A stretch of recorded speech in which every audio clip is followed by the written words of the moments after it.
Dr. Rishiram Sharma, Director General of Department of Hydrology and Meteorology, Professor Dr. Uter from Imperial College, UK, Soham's Soham's Advisory Committee members, Engineer Adarsh Prasad Pokhrel, Madan Lal Shrestha, and Mountain Eco Project's investigators, Jagat Prasad, Deepak Paudel, who has contributed a lot since its design phase, and all our Soham Nepal's members and distinguished invitees, including the representative from Ministry of Foreign Federal Affairs and Local Development Nepal, and all other invitees, distinguished invitees in this national workshop on Mountain Evo project organized by Soham Nepal. We will hear about the project in details after a few minutes from Professor Uter and other project members. Anyway, I would like to inform you that this project is very much important in the view of its topic, because it is related with ecosystem services for poverty alleviations, and the project site is Mustang, and which is very, I would say, it's a mountain area, and we have a lots of hurdles there. So it is very timely, it is poised to remove or upgrade the living standards in the remote areas. Being the first project of Soham of this scales, because we have many partners in this project, I will show you some slides soon. And as a Vice Chairman of Soham Nepal and as a team of new executives of Soham Nepal, I would like to assure you that we will give a due care of to fulfill its goals effectively. We will work on to manage the multiple ecosystem services so that the poverty could be alleviated or reduced. And about it, I think Professor Uter will talk about in details. And now I will show you the project partners, the consortium members of this project. Imperial College of Science, Technology and Medicines, United Kingdom, is the leading organization of this project. And we have Soham Nepal from Nepal, and from Ethiopia we have Basir University. From Belgium we have Antwerp University, and we have also UNESCO, also a partner of this consortium, and Cornell University from US, and so we have again one institutions from Peru. So these all seven are the main members of this consortium. And the project areas of this study areas of this project is, in case of Nepal, we have this Mustang regions, and similarly we have in Peru, Ethiopia, and one in where is that? Kyrgyzstan. So these are the main 4 countries where we have different study sites, and we will do accordingly. Means in case of Nepal, we have selected the Upper Kali watershed Mustangs. We will look after the seasonal water availability, food provisioning. In case of threats, we will see about the soil degradation, glacier melt, and then some monitoring environmental variables. We will measure precipitation, seasonality of river flow, land cover, and for the poverty alleviation target groups, rural poor within the National Trust for Nature Conservation Catchment Area. We will consider those areas. And the main aim of this mountain eco project is to analyze the relation between mountain communities and the ecosystem services provided by the surrounding landscape, identifying gaps in knowledge about the ecosystem services that prevent local peoples from using those ecosystem services optimally. खादा बढाइदिनु हुनका लागि यसै कार्यक्रमका सभापतिज्यूलाई म हार्दिक अनुरोध गर्दछु।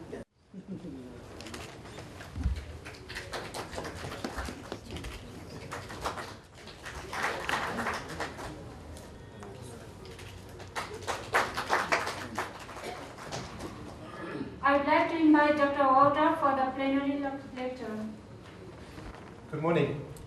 Thank you very much to Dr. Kayasta for the very kind introduction to the project.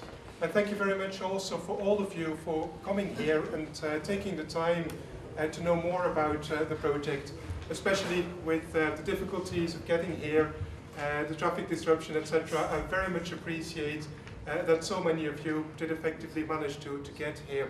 And I very much hope to have a lot of interaction and learn a lot about other activities that are relevant for our project and that can help with making it a great success. And I think we're very well on track, even though we only have passed almost 1 year of 3 years, so we're still in quite early stages in the project. But I feel that we're doing very well, and actually at this moment the Nepal case, which you saw is one of 4 cases that the project investigates, is doing really well and generating already a lot of interesting insights and scientific material. But of course we're still quite early stages, so I can't show you as of yet too many outputs of the project. I will show you some, but I'll also try to give you a bit of an insight in what the project intends to do and where the rationale and the ideas behind the project really come from. So I myself, as you know, Wouter Buithout, Senior Lecturer in Hydrology and Water Resources at Imperial College London, UK, but representing a quite large team that brings together all the institutions that you can see there in the background of the slide, which altogether bring together more than 30 people, investigators, researchers, and technical people that help in making this project a success. And so, as the name of the program implies, ESPA, Ecosystem Services, the program focuses on trying to understand how people in poor areas like those mountain environments, how they rely upon ecosystem services to make a living. I've shown there a couple. It's on the exhaustive list, but especially in places like Johnson, we find, it's of course not a great secret, that people struggle to, for instance, find enough water supply to irrigate the land, to provide drinking water, etc. So a very scarce resource because it is a very dry area, because there is a lot of variability in terms of seasonality of precipitation, etc. But also soil fertility, biodiversity, even landscape beauty is a very important ecosystem service because it attracts tourism and tourists that locally improve and support the local economy. So there are a lot of ecosystem services that people directly rely upon, but many of them are very scarce. Think about water supply, or very vulnerable. Think about the changing landscape, melting glaciers, which are the elements in the landscape that attract tourists. So in order to improve the living conditions and ensure that people can make a living and can use those ecosystem services, it's extremely important that the processes that lie behind those ecosystem services are well understood. And that is where often things, or where the bottleneck lies, in the sense that the data that are available, stream flow data, precipitation data, other data about biodiversity, etc., are very, very scarce. Nevertheless, we need to know, to understand those processes if we are to manage them in an optimal way, make sure that we maximize the use of, say, water supply for people so that they can maximize the amount of irrigation and therefore maximize the production of. You might have come across citizen science in other contexts. It's not a new idea, but especially now with the availability of a lot of new technologies. Think about mobile phones, think about internet access in already many places. That of course strongly facilitates the opportunity of involving people through smartphone applications, through registration of data. You can see there a photo from a project in Africa that was published in the journal Nature that shows that local people use mobile phones to register data, to make observations, and to also have access to data that are being monitored. So there's a great opportunity of using those new technologies to really involve people from the start in the monitoring. Also from a sensor perspective, I'm an engineer myself, based in the civil engineering department in Imperial College. So I'm keen on using new technologies to improve the ability to install sensors and to do monitoring.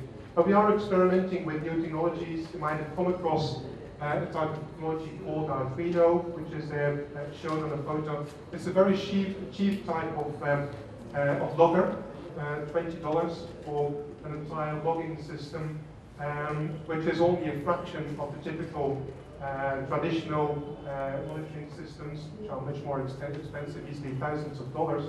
Of course, it is perhaps slightly less reliable, has slightly less possibilities, but again, we're not after installing long-term traditional monitoring stations. We want to see whether we can try to complement that with cheap, robust, versatile sensors that might only last 1 or 2 years, but in those 1 or 2 years help us with generating data that allow us to identify patterns and to complement the traditional monitoring. And so, indeed, as I already mentioned, we're working in 4 cases all over the world, which are remote mountain regions: Kyrgyzstan, Central Asia, Ethiopia, the African Rift Valley, Peru, already mentioned the Andes, as well as Nepal, in order to compare and to see how people adapt and use that new knowledge to adapt and to improve their livelihoods. So that is the scientific aspect, where we will try and compare and see what are the similarities, what are the differences. Of course, those 4 regions have very different cultural and socioeconomic settings, and we hope to analyze them and to try and relate the adaptive capacity to the cultural context of each of those regions. And then lastly, to come back to actually the name of the project, Environmental Virtual Observatories, is in there, and people are often very, very intrigued by that term, which is the term that we use to really try and integrate those new technologies that I showed, mobile phones, network sensors, Wi-Fi, etc., with the ability to observe, to collect information, generate knowledge about our environment, and use that to generate relevant knowledge and to improve local decision making. So we refer to those EVOs as the way to integrate that technology and leverage, for instance, websites. You can see a couple of examples there, interactive websites that allow people to really access and to interact with the data, perhaps even build scenarios. What would happen if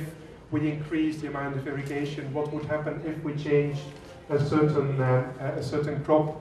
Will we have enough water? Will we be able to irrigate and perhaps improve the income that crop generates? So those EVOs, environmental virtual observatories, are just a concept to refer to the combination of interactive applications with new sensors, and as a way to improve our understanding, to observe the environment in which those local people live. And so we intend over the next 2 years to generate new data and to also implement some of those EVOs and try to link them to local levels of decision making as a way to really provide people with the necessary knowledge, the necessary evidence to hopefully make better decisions about what they want to do, how they want to improve their livelihoods in those very challenging areas that high mountain regions are. And with that, I'll finish. Again, thank you very much for being here, for listening, and hopefully we'll have the opportunity to interact and to solve perhaps some of the questions that might have risen. And below there again, I show a list of all the people involved. It is very much a team effort, and I very much appreciate, especially here in Nepal, the strong effort and participation that we have from the investigators, the researchers also here in the room, and everyone who has an interest in the project and the activities. Thank you very much. If there's any questions, I'll be around, of course, the entire day to interact and try to answer them.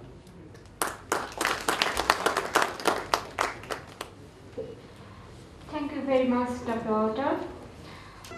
अब मन्तव्य व्यक्त गरिदिनु हुनका लागि यसै कार्यक्रमका अतिथि तथा जल तथा मौसम विज्ञान विभागका महानिर्देशक डाक्टर ऋषिराम शर्माज्यूलाई म हार्दिक अनुरोध गर्दछु। यस कार्यक्रमका सभाध्यक्षज्यू, राष्ट्रिय चुनाव आयोगका मान्य सदस्यज्यू, मञ्चमा आसीन हाम्रा अग्रजहरू र तपाईँ सबै यो सोहम तथा मौसमविद समाजको निमन्त्रणा स्वीकार गरेर आज यस कार्यक्रममा आउनुभएका सम्पूर्ण तपाईँ सोहमका सदस्यहरू र अन्य व्यक्तित्वहरू, सोहमले जुन एउटा आयोजना सञ्चालन गर्न गइरहेको छ, अलिकति अनुसन्धानमूलक आयोजना छ र यसको सफलताको कामना गर्दछु र त्यसैको क्रममा आज हामी यसको अहिलेसम्मको प्रगति अथवा स्ट्याटस के छ कसो छ भनेर जान्नको लागि जम्मा भएका छौँ र योभन्दा अगाडिका हाम्रा दुईवटा प्रेजेन्टेसनमा हामीले केही कुराहरू यसको बारेमा भन्नलाई चाहिँ मौका मिलेको छ र आजको दिनभरिको हाम्रो कार्यक्रम सायद त्यसैप्रति हामी समर्पित हुनेछौँ र बढी इन्ट्रेक्सन हुनेछ। अब मैले बुझ्दाखेरि के भन्दाखेरि हामीलाई के फाइदा भयो भने अब एउटा पहिलेको ओरिएन्टेड खालको प्रस्पेक्टिभ खालको यो रिसर्च ओरिएन्टेड कार्यक्रम छ। यसमा साइन्स पनि जोडिएको छ, सोसियल साइन्स पनि जोडिएको छ, कम्युनिटी पनि जोडिएको छ। त्यही भएर हाम्रो माझमा अहिले स्थानीय विकास मन्त्रालयदेखि लिएर हामी अब सोहमविद समाजका सदस्यहरू, त्यसपछि गएर चाहिँ नेपाल सरकारका अन्य निकायमा काम गर्ने हामीहरू पनि यहाँ छौँ। त्यस कारण हामी सबैको एप्रोचले यो इकोसिस्टम सर्भिसेसलाई हामी अगाडि बढाउन सक्नेछौँ र मैले बुझेअनुसार यसको लागि विभिन्न क्रस कटिङ खालको इन्फर्मेसन चाहिन्छ। जब हामी सर्भिस दिन चाहन्छौँ भनेदेखि त्यो सर्भिस दिनुभन्दा पहिला सूचनाको आवश्यक पर्छ, सूचनाभन्दा पहिला डेटा तथ्याङ्कको आवश्यक पर्छ र हामी हाम्रो यसमा के छ भनेदेखि सबै कुराहरू डेटा पनि कलेक्सन गर्ने, त्यसलाई डेटाबाट सूचना बनाउने र सूचना भइसकेपछि अब हामीले चाहिँ त्यसलाई कम्युनिटीमा लानुपर्ने हुन्छ, सर्भिसेसको रूपमा, इकोसिस्टम सर्भिसेसको रूपमा हामी भनेका छौँ र त्यसलाई चाहिँ त्यहाँ लानुपर्ने हुन्छ। किनभने हामीलाई थाहा छ मुस्ताङ जिल्ला एउटा नेपालकै परिप्रेक्ष्यमा एउटा युनिक खालको जिल्ला हो। त्यहाँ असाध्यै भनौँ अथवा नेपालको मौलवी भन्यो भने पनि मुस्ताङलाई भन्दा पनि हुन्छ र त्यो मुस्ताङ भन्नेमा सबै मुस्ताङभरि एउटै खालको पनि क्लाइमेट छैन। त्यो पनि अब अप्पर मुस्ताङमा एउटा छ, अलिकति लोवर मुस्ताङमा अर्को छ, त्यसपछि अल्टिट्युडल भेरिएसन छँदैछ फेरि। त्यस कारण त्यहाँको अलिकति विषम खालको जुन मौसम छ भनौँ त क्लाइमेट छ र त्यसलाई अलिकति बढी मात्रामा बुझ्नको लागि पनि यो आयोजनाले मद्दत मिल्नेछ भन्ने मैले आशा गरेको छु र यसबाट हाम्रो अलिकति सिकाइमा, हाम्रो नलेजमा केही न केही भए पनि यसले चाहिँ योगदान दिनेछ भन्ने पनि हामीले आशा गरेका छौँ र त्योभन्दा बाहेक पनि र त्यहाँ स्थापना गरिएका कतिपय संयन्त्रहरू, उपकरणहरू पनि सायद हामीलाई काम लाग्ने खालका हुनेछन् र त्यसको पनि हामी चाहिँ पछि गएर त्यसलाई कन्टिन्युटी गर्नुपर्ने हुनेछ र त्यसमा पनि अब सायद आयुषमा जुन यस आयोजना सञ्चालकहरू हुनुहुन्छ उहाँले यसलाई दिगो कसरी गर्ने भन्ने बारेमा सोध्नु पनि भएको होला र दिगो नगरेसम्म कुनै पनि कार्यक्रम चाहिँ त्यो त्यति फलदायी हुँदैन। त्यस कारण दिगो कसरी गर्न सकिन्छ त्यतापट्टि पनि सोचेर यसलाई अगाडि बढाउनु पर्ने हुन्छ र यति भन्दै म सम्पूर्ण महानुभावहरूलाई आजको यसमा आइदिनु भएकोमा यो तथा मौसम विज्ञान विभागको तर्फबाट पनि र माफ तर्फबाट पनि यहाँ सबैलाई चाहिँ पनि म स्वागत गर्दै र आयोजकलाई पनि धन्यवाद दिँदै मलाई पनि आएर चाहिँ एउटा दुई शब्द बोल्ने जुन मौका दिनुभयो धन्यवाद दिँदै म आफ्नो भनाइ पनि यहाँ इन्टर्न गर्छु। धन्यवाद।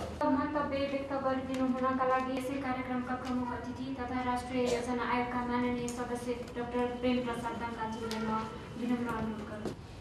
यो महत्त्वपूर्ण राष्ट्रिय कार्यशाला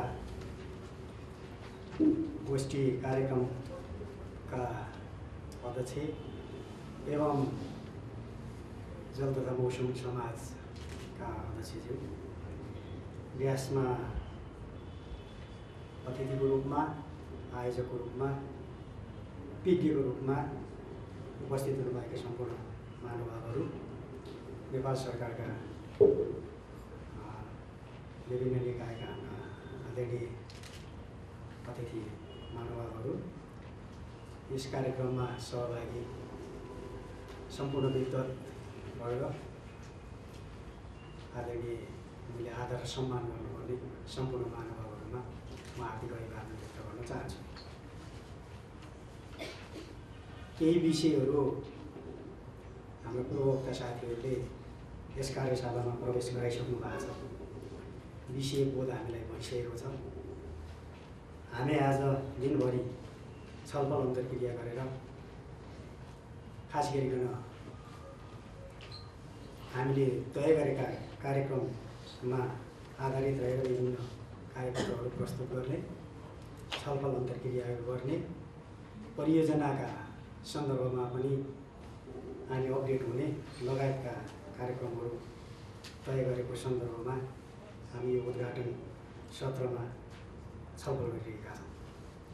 सबैभन्दा पहिला यो महत्त्वपूर्ण कार्यक्रममा मलाई आमन्त्रण गरेर सहभागी हुने जुन मौका प्रदान गर्नुभएको छ, जल तथा मौसम समाज र अन्य आयोजक संस्थाहरूप्रति म हार्दिक आभार व्यक्त गर्न चाहन्छु। साथीहरूलाई म धेरै धन्यवाद दिन चाहन्छु। विषयका सन्दर्भमा वास्तवमा म अलिकति ब्याकग्राउन्डको कुरा गरौँ। हामी विकासको कुरा गर्छौँ।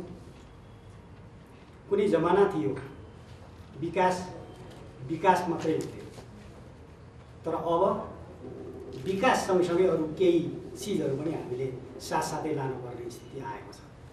कुनै जमानामा विकासको कुरो गर्दा गरिबी घटाउने, रोजगारी सिर्जना गर्ने, फराकिलो आर्थिक वृद्धि दर हासिल गर्ने, आर्थिक क्रियाकलापहरू बढोत्तरी गर्ने, यिनै कुराहरू आउँथे। तर अब दुनियाँ फरक ढङ्गले अगाडि बढेको छ। त्यसो भएको हुनाले आर्थिक वृद्धि सँगसँगै विकास सँगसँगै हामी यसलाई दिगो विकासको रूपमा आत्मसात गर्नुपर्छ। यो दिगो विकासको रूपमा विषयलाई आत्मसात गर्ने साथ हामी के कुरा गरिरहेका हुन्छौँ भन्दा हामी बसिरहेको, हामी बाँचिरहेको र हाम्रा सन्ततिहरूलाई समेत हस्तान्तरण गर्नुपर्ने यो सृष्टि, यो प्रकृति, यो पृथ्वी, यो जोगाउने कुरा पनि हामीले गरिरहेका छौँ। त्यसो भएको हुनाले विकास एकातिर र विकास सँगसँगै हामीले इन्भाइरोमेन्ट, पर्यावरणको विषयलाई ध्यान दिनुपर्छ। त्यसै भएको हुनाले हाम्रा विकासका नीतिहरू पर्यावरण मैत्री, इन्भाइरोमेन्टल फ्रेन्डली हुनुपर्नेछ। यसका लागि राष्ट्रिय स्तरमा पनि सङ्कल्पहरू भएका छन्। अन्तर्राष्ट्रिय स्तरमा पनि सन्धि सम्झौता र अनेकौँ चाहिँ विषयहरू अगाडि आएका छन् र तिनलाई हामीले चाहिँ अगाडि बढाउनु पर्ने एउटा दायित्व रहेको छ।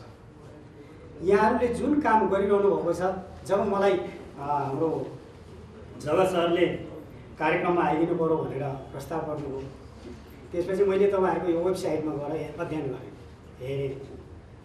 मलाई बडा राम्रो प्रोग्राम लागेको छ। समुदायलाई नै सहभागी बनाएर, त्यो पनि दुर्गम हाम्रो मुस्ताङ जस्तो जिल्लामा समुदाय स्वयंलाई सहभागी बनाएर एउटा विगतमा गरिरहेका कामभन्दा फरक रहेछ।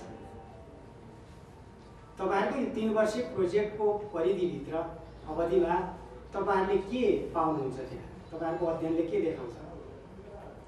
खास गरिकन वातावरणसँग सम्बन्धित रहेर समुदायको जीविकोपार्जनलाई सम्बोधन गर्नका लागि, गरिबी घटाउनका लागि तपाईँहरूले निकालेका निष्कर्षहरू, त्यसका फाइन्डिङहरू हामीलाई पनि उपलब्ध गराइदिनु म अनुरोध गर्न चाहन्छु। तपाईँहरूको यही डिस्कसनबाट पनि आज प्रस्तुत भएका कार्यपत्र, तपाईँहरूका महत्त्वपूर्ण विश्लेषणहरू, तपाईँहरूले निकालेको निष्कर्ष, सिफारिसहरू वास्तवमा हामीलाई उपलब्ध गराइदिनुहुनेछ भन्ने म विनम्रतापूर्वक सुरुमै अनुरोध गर्न चाहन्छु। जब हामी वातावरणको कुरा गर्छौँ, जब पर्यावरणीय कृषिको कुरा गर्छौँ, दिगो विकासको कुरा गर्छौँ, क्लाइमेट चेन्ज अनेकौँ विषयहरूका कुरा गर्छौँ भने यो डाइनामिक्सलाई हामीले बुझ्नुपर्छ। तदनुरूपको नीतिहरू तयारी गर्ने र हाम्रो प्रतिबद्धता हामी कायमै गर्ने ठिकै छ। सँगसँगै विकसित देशहरूलाई र अन्य निकायहरूलाई पनि जिम्मेवार बनाउनु पर्ने कुरा चाहिँ हामीले ध्यान दिनुपर्छ होला भन्ने मलाई लाग्छ। तपाईँहरूले यो एक दिनको बसाइबाट छलफल अन्तर्क्रियाबाट धेरै महत्त्वपूर्ण कुराहरू सिफारिस गर्नुहोस्। त्यसले राष्ट्रको नीति निर्माणको लागि खास गरिकन विकाससँग सम्बन्धित, समुदायको हितसँग सम्बन्धित, उहाँले गरिबी घटाउनेसम्म कुरा गर्नुभएको छ। पर्यावरणीय यो प्रणाली मार्फत अनुकूलनका कार्यक्रमहरू अगाडि सारेर तपाईँहरूले यो कुरा गरिरहनु भएको छ। त्यसो भएको हुनाले तपाईँहरूले नयाँ चिज गरिरहनु भएको, मलाई पनि इन्ट्रेस्ट लागेको त्यसो हुनाले यहाँ तपाईँहरूसँग आउन, तपाईँहरूसँग अन्तर्क्रिया गर्न, तपाईँहरूसँग परिचय बढाउन र तपाईँहरूको चाहिँ मतलब भनौँ प्रेजेन्टेसन सुन्न र तपाईँहरूले निकालेका निष्कर्ष सिफारिस विश्लेषणहरूलाई भोलि राज्यको नीति निर्माणको तहमा, म अहिले नीति निर्माणको एउटा चाहिँ जिम्मेवार तहमा पनि छु। त्यसो भएको हुनाले ती कुराहरूलाई आत्मसात गर्ने त्यो प्रतिबद्धता पनि यहाँहरूको बिचमा चाहिँ राख्दै तपाईँहरूले यो कार्यक्रममा मलाई आमन्त्रण गर्नुभयो। फेरि पनि म आयोजक साथीहरू सबैमा चाहिँ आभार व्यक्त गर्दै धन्यवाद दिँदै तपाईँहरूका घोषणाले, तपाईँहरूका कार्यक्रमहरूले निश्चय पनि पोलिसी चेन्जमा, रिफर्ममा महत्त्वपूर्ण भूमिका खेल्छ भन्ने चाहिँ मैले अनुरोध गर्दै तपाईँहरूका निष्कर्षहरू पछि प्राप्त गर्ने, तपाईँहरूका छलफलबाट आएका निचोडहरूलाई चाहिँ राष्ट्रिय नीतिमा आवश्यक पर्दाखेरि त्यसलाई सामेल गर्ने पनि प्रतिबद्धता व्यक्त गर्दै म बिदा हुन चाहन्छु। धन्यवाद, नमस्कार। Chief Guest Honorable Dr. Prem Prasad Danwal, Member of the National Planning Commission of Nepal, distinguished guests on dais, participants, colleagues and media persons. The current ESP project, Adaptive Governance of Mountain Ecosystem Services, enabled by Environmental Virtual Observatories, Mountain EVO, is funded by the UK DFID, NERC and ESRC. It is a new initiative launched in 4 countries of 3 continents, Asia, Africa and South America. Soham Nepal is proud to be a collaboration partner with Imperial College London and other world-class universities and research institutions. Some of the invitees to this workshop have expressed curiosity on the essence of EVO. Please allow me to refresh the meaning and objective of the research program. An ecosystem is a community of plants, animals, and microbes interacting with air, water, and mineral soil. Ecosystem services are the benefits people obtain from ecosystems. These include provisioning, regulating, cultural, and supporting services. Adaptive governance is a concept that deals with the management of shared assets, particularly common pool resources and other forms of natural capital, air, water, soil, and cultural values. Environmental Virtual Observatories is a collection of inter-operating environmental data archives and software tools which utilizes the internet to form a research environment in which natural and social science research programs can be conducted. As already mentioned by various speakers, the research program objective is to better understanding of mountain-specific ecosystem services and their appropriate use in decision-making process for enhancing rural livelihoods and thus contributing to poverty alleviation of mountain region. Program's activities has started with identifying gaps in knowledge of local people about the ecosystem services due to which optimal use is lacking. Thank you all.